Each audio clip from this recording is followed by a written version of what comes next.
नमस्कार, मैं हूं आंचल और आप देख रहे हैं डीबी लाइव की स्पेशल रिपोर्ट। उत्तर प्रदेश की सियासत गरमाई हुई है। भारत जोड़ो न्याय यात्रा 14 फरवरी को उत्तर प्रदेश में प्रवेश लेगी। उससे पहले ही बीजेपी बड़ा खेल करने की तैयारी में है। अब बीजेपी इसलिए खेल करने की तैयारी में है क्योंकि भारत जोड़ो न्याय यात्रा की जो सफलता है उसे देखकर बीजेपी घबराई हुई है। जहां जहां भारत जोड़ो न्याय यात्रा पहुंच रही है उस राज्य में या तो उससे पहले या न्याय यात्रा के पहुंचने के बाद वहां खेल बीजेपी करती हुई नजर आ रही है। जहां पर उसकी राज्य सरकारें चल रही है, जहां पर बीजेपी शासन में है, वहां पर तो पहले इजाजत नहीं दी जाती है। जब इजाजत दे दी जाती है उसके बाद हमले और तमाम तरह के जो हथकंडे हैं वो अपनाए जाते हैं। इसके साथ ही एफआईआर भी दर्ज कर दी जाती है। असम में जो कुछ भी हुआ वो पूरी दुनिया ने देखा। मणिपुर में भी यात्रा को लेकर तमाम तरह की बाधाएं जो हैं वो उत्पन्न की गई, लेकिन यात्रा आगे बढ़ रही है। राहुल गांधी आगे बढ़ रहे हैं, जनता का समर्थन उन्हें मिल रहा है और जनता का समर्थन जो भारत जोड़ो न्याय यात्रा को मिल रहा है उससे घबराहट में बीजेपी बिहार में सरकार ही पलट देती है।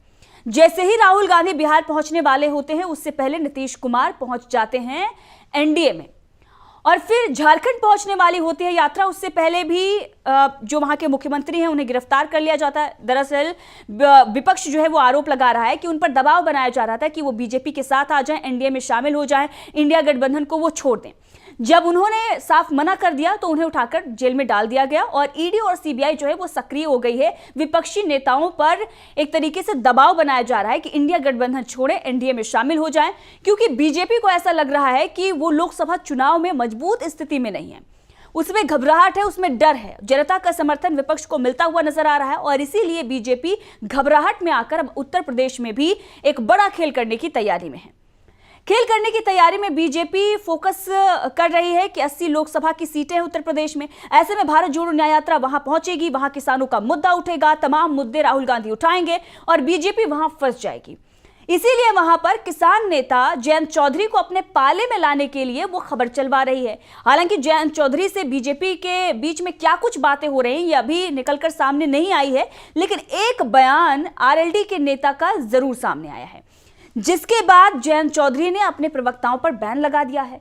और बैन इसलिए लगाया गया है क्योंकि नेता जो हैं वो कहीं ना कहीं बता रहे थे कि बीजेपी के साथ हमारी बातचीत जो है वो चल रही है, लेकिन जयंत चौधरी की तरफ से अभी आधिकारिक कोई बयान नहीं आया। इसके साथ ही जो बाकी दल है, चाहे वो कांग्रेस हो या सपा हो, वो ये कह रहे हैं कि जयंत चौधरी ऐसा कर ही नहीं सकते और जयंत चौधरी करेंगे भी नहीं, क्योंकि इससे पहले जयंत चौधरी के साथ जो कुछ भी बीजेपी सरकार ने किया, चाहे वो जब हाथरस जा रहे थे उस पर जो कुछ भी एक्शन उनके ऊपर लिया गया था वो भी अब सामने आ रहा है। किसानों का मुद्दा जब जयंत चौधरी ने उठाया उस वक्त उन पर किस तरीके से दबाव बनाया गया, तो तमाम मुद्दे हैं। उन मुद्दों को लेकर जयंत चौधरी लगातार सरकार से लड़ाई लड़ रहे थे, तो आज वो बीजेपी के साथ कैसे जा सकते हैं। एक बड़ा मुद्दा खड़ा किया जा रहा है बाकी दलों के द्वारा। अखिलेश यादव का भी इस पर बड़ा बयान आया है और कांग्रेस ने भी जयंत चौधरी को लेकर बड़ा बयान जारी किया है। लेकिन इसमें सबसे बड़ा बयान जो आया है वो आरएलडी के ही प्रवक्ता का आया है। दरअसल भूपेंद्र चौधरी ने अब ये साफ तौर पर कहा है कि कोई भी जो आरएलडी के प्रवक्ता है वो कोई भी मीडिया में बयान नहीं देंगे। एक तरीके से सारे प्रवक्ताओं पर बैन लग गया है और जब तक उन पर आधिकारिक उन्हें सूचना नहीं मिल जाती है तब तक किसी भी तरीके से वो बयान नहीं दे सकते हैं।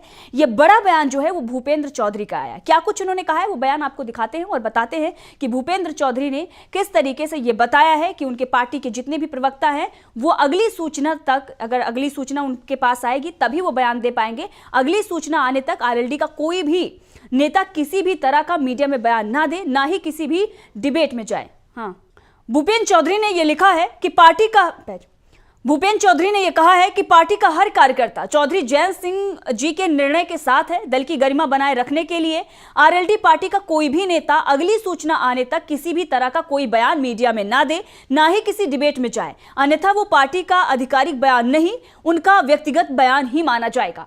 तो आप देख रहे हैं बड़ा ऐलान जो है वो आरएलडी की तरफ से किया गया है। और इसके साथ ही आपको बता दें कि इससे पहले बड़ा बयान आया था पवन आगरी का। पवन आगरी का यह कहना था कि बीजेपी के साथ हमारे पार्टी की बातचीत चल रही है। आप देख रहे हैं पवन आगरी राष्ट्रीय प्रवक्ता है आरएलडी के और उनका यह कहना था कि बीजेपी ने लोकसभा चुनाव के लिए उनकी पार्टी से 4 सीटों के लिए बातचीत की है, लेकिन हमारी तैयारी 12 सीटों पर है। इसके साथ ही उनका यह भी कहना था कि चुनावी साल में कई दल हमारी पार्टी के साथ गठबंधन करना चाहते हैं। बीजेपी ने पिछली बार भी गठबंधन की पेशकश की थी और इस बार भी पेशकश की जा रही है। इसके साथ ही इनका यह भी कहना है कि अभी हमने गठबंधन को लेकर कुछ तय नहीं किया है। हम उस पार्टी के साथ गठबंधन में चुनाव लड़ेंगे जो हमारी मांगों से सहमत होगी। हम आम जनता और किसानों के हित में काम करेंगे। तो आप देख रहे हैं, बड़ा बयान जो है वो एक प्रवक्ता का सामने आता है, उसके बाद ही ये बैन लगाया जाता है। तो जैसे ही उन्होंने बताया कि बीजेपी से हमारी बातचीत चल रही है, उसके बाद ही आरएलडी ने बैन लगा दिया। तो माना ये जा रहा है, यहां पर समझा ये जा रहा है, जो कि खबरें चल रही हैं अंदर से, जयंत चौधरी का ये कहना था कि ऐसी कोई बात नहीं है और बात जो है वो चलती रहती है। बीजेपी तो पेशकश कर ही रही है और आप सभी जान रहे हैं कि बीजेपी डरी हुई है, घबराई हुई है, तो वो यूपी में कुछ खेल करना चाहती है। इसीलिए जैसे ही राहुल गांधी वहां पहुंचेंगे उससे पहले ही बड़ा खेल करने की तैयारी में, इसीलिए जयंत चौधरी पर डोरे डाले जा रहे हैं। लेकिन अभी जयंत चौधरी की तरफ से कोई भी इस तरीके से एक्शन जो है वो नहीं लिया गया है, एक तरीके से फैसला नहीं किया गया है। अब ऐसे में कांग्रेस ने भी इस पर बड़ा बयान दे दिया है। सुप्रिया श्रीनाथ ने भी इस पर बड़ा बयान देते हुए जयंत चौधरी को लेकर यह कह दिया है कि वो ऐसा नहीं करेंगे। क्या कुछ कहा है कांग्रेस ने और कांग्रेस की प्रवक्ता सुप्रिया श्रीनाथ का क्या बयान आया है, चलिए आपको सुनाते हैं, सुनिए। नहीं, आपके बहुत सारे साथी चाहेंगे कि ऐसा हो जाए, ये होएगा नहीं। मुझे ऐसा लगता है कि कोई विवाद नहीं है। विवाद आप देखिएगा तो ग्लास आधा खाली है, मैं देखूं तो ग्लास आधा भरा हुआ है। मुझे ऐसा लगता है कोई विवाद नहीं है। हमारी आपस में अच्छी सौहार्दपूर्ण बात हो रही है। आप फाइनल सीट का प्रारूप देख लीजिएगा। सीट शेयरिंग जब होती है तो खींचातान थोड़ी स्वाभाविक है। हम एक कपड़े के कटे थान की शर्ट नहीं है। हम चाहेंगे हमें सीट मिले, कोई और चाहेगा उसे मिले, तो इतनी खींचतान स्वाभाविक है और ये राजनीति में होनी चाहिए। भारतीय जनता पार्टी को लगता है कि हर जगह समस्या पैदा करके ईडी भेजकर घटक दलों को वो ये कर लेगी। 38 लोगों का कुनबा तो आपने जोड़ा है, जिसमें से 22 के पास एक सांसद नहीं है, कुछ ऐसे जिन्होंने कभी चुनाव नहीं लड़ा। तो जब एक अकेला सब पर भारी कहकर अपना सीना ठोकते थे, आज 38 लोगों का कुनबा जोड़ने की क्यों जरूरत पड़ गई? ये सारी बेकार की बात है। तो आप सुन रहे थे कांग्रेस प्रवक्ता सुप्रिया श्रीनाथ को। सुप्रिया श्रीनाथ ये कह रही हैं कि बातचीत जो है वो चल रही है, सीट बंटवारे पर बातचीत हो रही है, तो खींचतान जो है वो चलती रहती है, लेकिन इस तरीके से कोई बड़ा फैसला जो है उन्होंने नहीं लिया है। और अगर आपको ऐसा लग रहा है तो ये आपका नजरिया है, लेकिन हमारा नजरिया है ये है कि कोई भी किसी भी तरीके से समस्या दिक्कत नहीं है। अब ऐसे में क्या कुछ होगा वो तो आने वाले दिनों में पता ही चल जाएगा, लेकिन अभी फिलहाल कांग्रेस जो है वो आश्वस्त है और आरएलडी की तरफ से उसे आश्वासन दे दिया गया है कि इस तरीके से कुछ भी नहीं होने वाला है। क्योंकि पिछली बार भी यही खबरें चल रही थी, चुनाव से पहले ऐसी खबरें चलती हैं कि आरएलडी जो है वो बीजेपी के साथ जा रही है, चाहे वो विधानसभा का चुनाव हो या लोकसभा का चुनाव हो। बीजेपी अपने तरफ अपने पाले में लाने की कोशिश करती है क्योंकि किसान नेता है। अब ऐसे में बीजेपी किसानों को अपने तरफ लाने के लिए और किसानों को खुश करने में जुटी हुई है, क्योंकि किसान उससे नाराज हैं। जो मांगे उन्होंने रखी थी बीजेपी के सामने, केंद्र के सामने, केंद्र ने कह तो दिया था कि हम आपकी मांगों को मान लेंगे, लेकिन वो मांगे पूरी नहीं हुई हैं। और ऐसे में किसान आंदोलन कर रहे हैं, बार बार चुनौती भी किसान जो है वो दे रहे हैं कि अगर आप मांगों को मानेंगे नहीं तो हम बड़ा आंदोलन करेंगे। अब ऐसे में बीजेपी पुरजोर कोशिश कर रही है कि किसी न किसी तरीके से यूपी में कुछ खेल किया जाए। और जैसे ही राहुल गांधी अपनी भारत जोड़ो न्याय यात्रा लेकर उत्तर प्रदेश पहुंचेंगे और उसके बाद तो हंगामा खड़ा होगा ही, किसानों का समर्थन मिलेगा और तमाम लोग जो हैं, जो प्रताड़ित हैं, जो शोषित हैं, जिनके लिए न्याय यात्रा ये राहुल गांधी कर रहे हैं, वो सब उनसे जुड़ेंगे, समर्थन उन्हें मिलेगा। अब ऐसे में कुछ तो होना चाहिए ताकि मीडिया जो है उन खबरों को ना दिखाकर उन खबरों को चलाए। जो बीजेपी समर्थित मीडिया है वो टीआरपी के लिए कुछ तो उसके पास होना चाहिए, इसीलिए ये खबरें चलाई जा रही हैं। अब ऐसे में अखिलेश यादव ने भी दो टूक कह दिया है जयंत चौधरी को। क्या कुछ उन्होंने कहा है, चलिए आपको सुनाते हैं, सुनिए।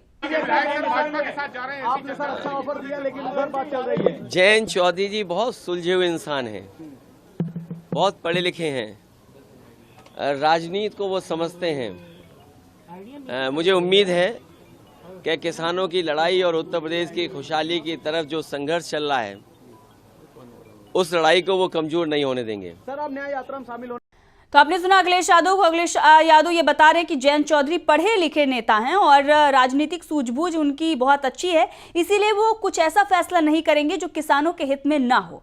साफ तौर पर अखिलेश यादव ने यह बता दिया कि ऐसा कुछ भी नहीं होने वाला है। हालांकि वाराणसी जब अखिलेश यादव पहुंचे हुए थे, वहां पर भी अखिलेश यादव से सवाल पूछा गया तो उन्होंने कहा कि भाजपा जो है वो बेईमानी करना जानती है, उसे पता है कि कब किस पर ईडी सीबीआई लगाना है, उसे पता है कि कब किसे जोड़ना है और कब किसे तोड़ना है।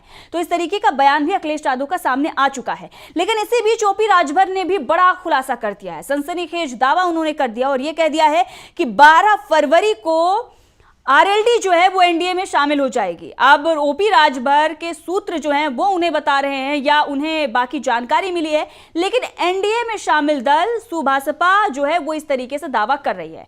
अभी भी उत्तर प्रदेश की जो सियासत है वो गरमाई हुई है, लेकिन किसी भी तरीके से बीजेपी के पक्ष में जाती हुई नजर नहीं आ रही है। अभी भी इंडिया गठबंधन जो है वो मजबूती के साथ खड़ा हुआ है। तमाम मुद्दे जो हैं वो बीजेपी के कहीं ना कहीं फेल होते हुए नजर आ रहे हैं। राम मंदिर के मुद्दे पर बीजेपी जो है वो चुनाव लड़ने की कोशिश में थी, लेकिन अब इन सब चीजों से यह साफ पता चल रहा है कि बीजेपी का वो मुद्दा कामयाब नहीं हो रहा है। ऐसे में किसानों को खुश करने के लिए, तमाम मुद्दों को दबाने के लिए, भारत जोड़ो न्याय यात्रा से लोगों का ध्यान भटकाने के लिए इस तरह के हथकंडे जो हैं वो बीजेपी अपना रही है।